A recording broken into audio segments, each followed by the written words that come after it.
started out of a 12-foot skiff and worked my way up to this.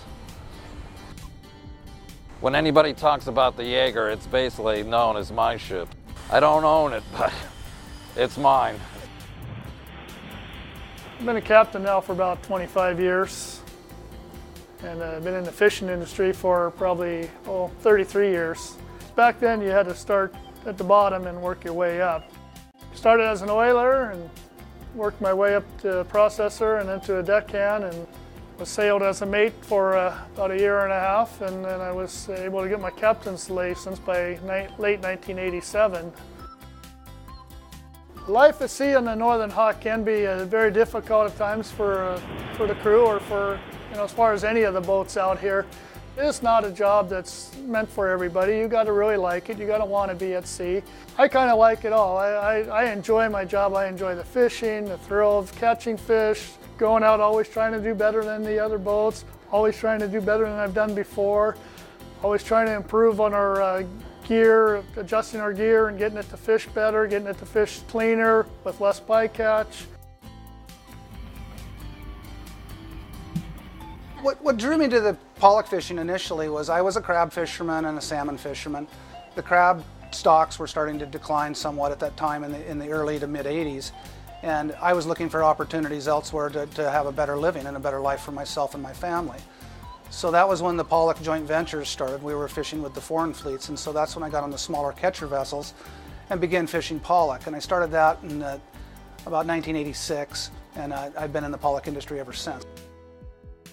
We are the largest fishing vessel in the United States that actually catches its own fish. There are larger processing vessels, but we're the largest one that catches and processes our own fish. The crew size is about 140 people on average. We take it as being the pride of the fleet. We love our boat. The crew, they really embrace that fact that, we have a nice vessel. We work hard to try to keep it nice.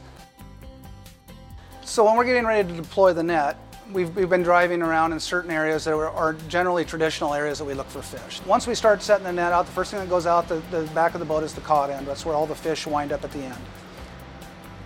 At the mouth of the net, we hook on what we call the suitcase. Some people call it the camera. It's the third wire.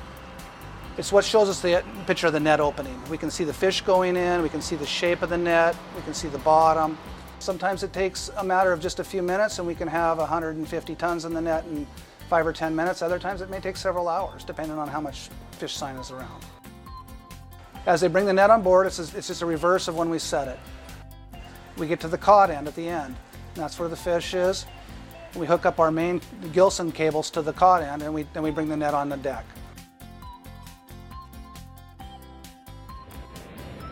Once the fish are brought on board, they're aged for a few hours in the factory till they go through rigor mortis, and then they're run through the factory.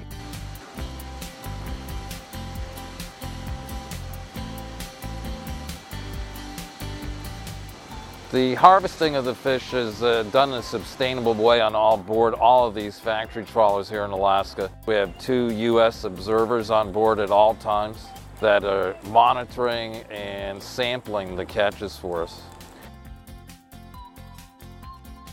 The MSC certification for the Gulf of Alaska and Bering Sea pollock fisheries has been really useful in being an independent verification of what we've been doing for the last 35 years in the fishery. And we see it as a good communication tool, communicating with buyers about our fisheries being sustainable.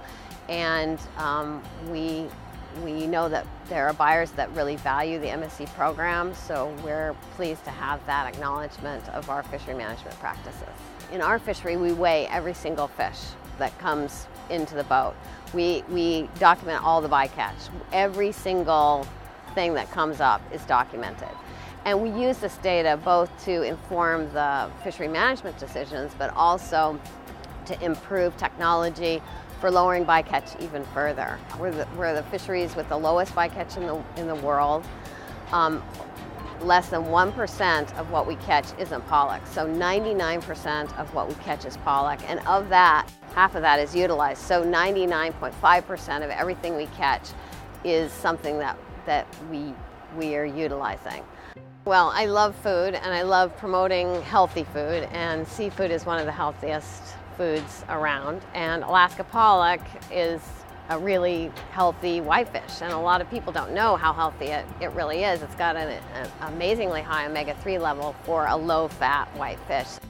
Pollock is really delicious. It's very mild. It's something that you can use in all sorts of different recipes. And you know, if you order it, see it on a restaurant menu, it's going to be something that you're going to enjoy. And the other benefit is it's also sustainable, so you don't need to worry that there won't be more pollock if you find it so delicious that you want to have it again.